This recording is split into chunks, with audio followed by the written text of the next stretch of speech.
Pecan groves like this are a regular feature along Baldwin County highways. The county has thousands of acres in the nuts and is one of the largest pecan producing areas in the nation. Work crews are back in the groves now trying to gather what may amount to over 25% of this year's crop still on the ground. H.V. Street had hoped for a 300,000 to 400,000 pound harvest this year. Well, we about, like I said, about 3/4 through. And the quality's real good right now. Well, I think we have about, it's hard to say on the total number of acres, but I think we have about 100,000 pounds still in the orchard, and that's worth at least $50,000 now.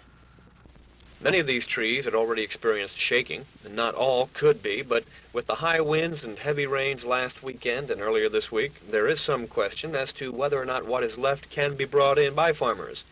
Farmers and others have estimated that before the storm, some 70 to 75% of the crop had been brought in for processing. When the storm came, it was not unusual to see drainage ditches in Baldwin County stopped up by thousands of pecans floating in runoff water.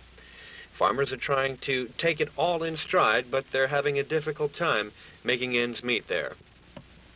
But many Alabama farmers say the only thing between them and the wolf at the door is the fact that they diversify. In the fact that they grow not only pecans and soybeans and corn, but they also raise beef cattle.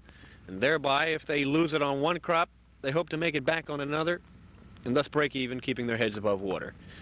Bill Spencer for Channel 10 Newsbeat.